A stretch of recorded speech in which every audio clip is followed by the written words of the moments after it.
Ассаламу алейкум, урматтуу туугандар. Аз да бизнес боюнча бир нерсени бөлүшүп коеюн деп. Жакшы идея.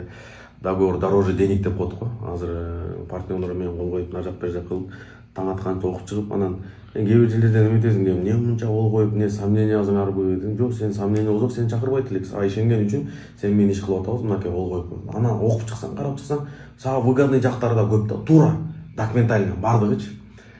Бизде бизнестин көп эң партнерствосу 50 жыл, 60 жылга чейин узайт экен. Эгер узаса, Центральный Азиядачы. А бул жетим жөөттөрдө 500, 600 жылга чейин кеткендер бар экен. Ата теги кеткенден кийин да договор кылган, ошо менен кете берген да. Ушуда сый мамиле сакталат. Ушуда мамиле сакталат. Ушул нерсе менен гана. Анан булар каяктан алды десе, булар деле Курандан, Бакара сүрөсүндө мисалы күбө алып келип койгула, жазып койгула деген нерсени колдонот экен да, Курандан алыпчы. Эми азыр цивилизация мындай караганда эми азыр нотариус да. Бирок эң жакшысы ушулда мындай карап турсаң. Анткени бизнесте форс-мажор болуп калышы мүмкүн, өйдө ылдый болуп калышы мүмкүн. Ошол кездерде кандай кылабыз? Кагаз менен жазып койсоң проблема жок. Любой момент чечип аласың да. Биз кыргыздар кандай кылабыз? Келишпей эле мындай эле ооз-мооз эле келишип алабыз. Андан кийин анан иш тында мындай болгондо сага мага болот, анан проблема башталат. Тууганың менен, досуң менен, наркың менен, беркиң менен, ишкериң менен, анан кийин проблема болуп бет карашпай кеткенге чейин күндөр болот.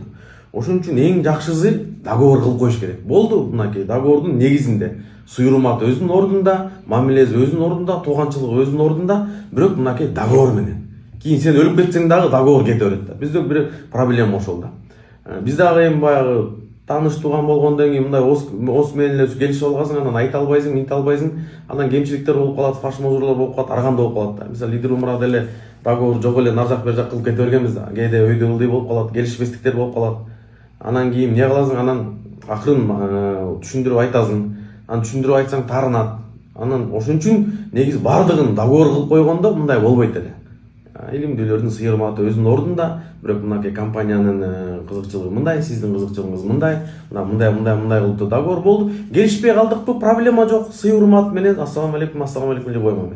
Эми бул иште келишпей калса, жашоодо келишпей калды деген сөз эмес да. Бирок бизде эмне кылат? Договор жок болгондон кийин болду. Кетет дагы мамилелер сууйт, бет карашпай кетет, ошо менен баары өлөт да. Ошон үчүн бизнести сактап калыш, сый урматты сактап калыштын орду бул биринчи келишим. Бизнесте дагы, ишкерликте дагы ушуну сөзсүз караш керек да. Бул жок, аяга келип туңгуюкка тупикке такалат. Ишенип койгула. Ушундай туугандар.